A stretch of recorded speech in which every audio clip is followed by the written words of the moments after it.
Assalamualaikum warahmatullahi wabarakatuh. Halo semuanya, dalam video ini saya akan menjelaskan tentang proposal penelitian yang berjudul Determinan Nilai Perusahaan pada Perusahaan Makanan dan Minuman yang terdaftar di Bursa Efek Indonesia tahun 2018-2022. Yang pertama yaitu ada latar belakang. Perusahaan merupakan suatu organisasi di mana sumber daya diproses untuk menghasilkan barang atau jasa bagi konsumen. Secara umum, perusahaan didirikan dengan tujuan untuk memaksimalkan laba, melainkan juga untuk memaksimumkan nilai perusahaan. Tujuan ini dapat diwujudkan dengan memaksimumkan nilai perusahaan dengan asumsi bahwa pemilik perusahaan atau pemegang saham akan makmur jika kekayaannya meningkat tinggi, menunjukkan kemakmuran pemegang saham juga tinggi. Nilai perusahaan merupakan suatu kondisi yang telah dicapai oleh perusahaan sebagai cerminan dari pandangan masyarakat terhadap perusahaan yang memerlukan proses yang cukup lama. Nilai perusahaan adalah jumlah harga yang bersedia dibayar oleh investor jika perusahaan akan dijual, serta dapat mencerminkan nilai aset yang dimiliki oleh perusahaan. Faktor-faktor yang dapat menentukan nilai perusahaan yaitu yang pertama ada leverage, yang kedua kebijakan dividen, ukuran perusahaan, price earning ratio, dan working capital turnover. Selanjutnya, permasalahan utama yang ditemukan adalah turunnya harga saham pada perusahaan makanan dan minuman secara drastis pada tahun 2018. Menurut Mirae Aset Sekuritas Indonesia, dalam risetnya menyatakan bahwa pertumbuhan makanan dan minuman di Indonesia pada tahun 2018 mengalami perlambatan dalam beberapa tahun terakhir. Terdapat beberapa faktor yang terjadi penyebab perlambatan pada sektor yang biasa disebut Fast Moving Consumer Goods atau FMCG.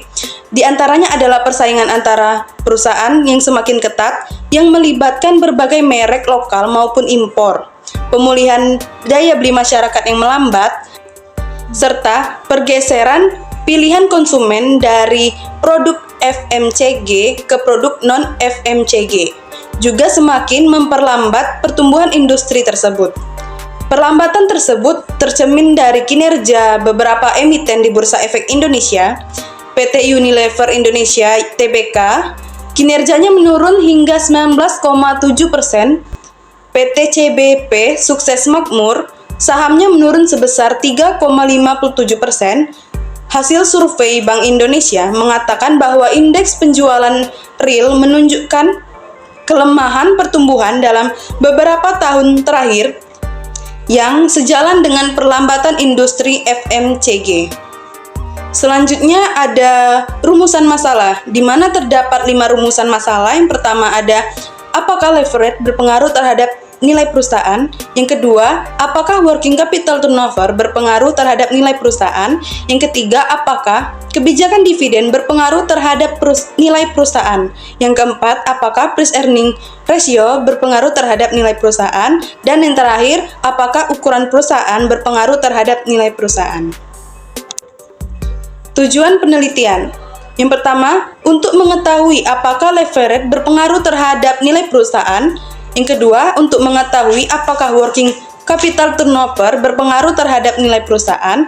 Yang ketiga, untuk mengetahui apakah kebijakan dividen berpengaruh terhadap nilai perusahaan. Yang keempat, untuk mengetahui apakah price earning ratio berpengaruh terhadap nilai perusahaan. Dan yang terakhir, untuk mengetahui apakah ukuran perusahaan berpengaruh terhadap nilai perusahaan. Identifikasi masalah. Yang pertama ada turunnya harga saham pada perusahaan makanan dan minuman secara drastis pada tahun 2018.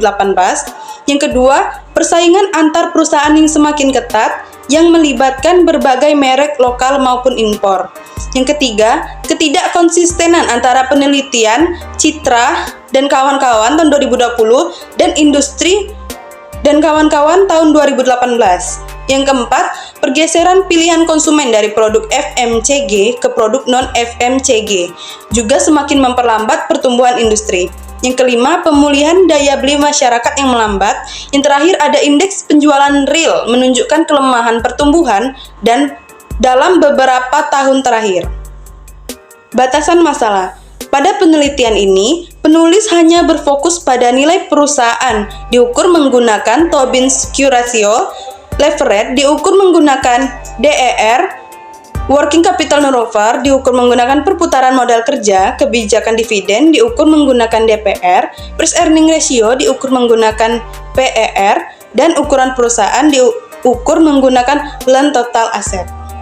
Manfaat penelitian. Yang pertama ada manfaat teoritis, di mana manfaat teoritis ini peneliti ini diharap dapat menambah wawasan dan pengetahuan mengenai determinan yang mempengaruhi nilai perusahaan pada perusahaan makanan dan minuman yang terdaftar di Bursa Efek Indonesia, serta juga diharapkan sebagai sarana pengembangan ilmu pengetahuan yang secara teoritis dipelajari di bangku perkuliahan. Yang kedua yaitu ada manfaat praktis. Yang pertama bagi penulis, penelitian ini diharapkan dapat menjadi sarana yang bermanfaat dalam mengimplementasikan pengetahuan penulis tentang nilai perusahaan dan ukuran perusahaan. Yang kedua, bagi peneliti selanjutnya, peneliti ini diharapkan dapat memberikan kontribusi dalam pengembangan teori mengenai faktor-faktor yang mempengaruhi nilai perusahaan bagi yang ingin melanjutkan penelitian ini. Selanjutnya, kerangka konseptual, di mana pada kerangka konseptual ini terdapat leverage sebagai X1, working capital turnover sebagai X2, kebijakan dividen X3, price earning ratio X4, dan ukuran perusahaan sebagai X5, dan nilai perusahaan sebagai Y. Selanjutnya yaitu metode penelitian. Tempat dan waktu penelitian. Penelitian dilakukan pada perusahaan yang terdaftar di Bursa Efek Indonesia, terutama perusahaan makanan dan minuman pada periode 2018 sampai 2022 yang diakses melalui website BEI yaitu www.idx.co.id dan website resmi dari masing-masing perusahaan. Metode penelitian. Jenis penelitian yang dilakukan dalam penelitian ini adalah penelitian deskriptif kuantitatif. Selanjutnya, populasi dan sampel. Populasi yang dipilih dalam penelitian ini adalah seluruh perusahaan makanan dan minuman yang terdaftar pada Bursa Efek Indonesia pada tahun 2018 sampai 2022. Dalam penelitian ini, teknik pengambilan sampel yang digunakan adalah purposive sampling. Selanjutnya ada teknik pengumpulan data, di mana penelitian ini menggunakan sumber data sekunder. Dan teknik analisis data, yang pertama ada uji asumsi klasik yaitu uji normalitas, uji heteroskedastisitas, uji multikolineritas, uji autokorelasi, dan ada analisis regresi linear berganda, uji T, uji F, dan uji koefisien determinasi.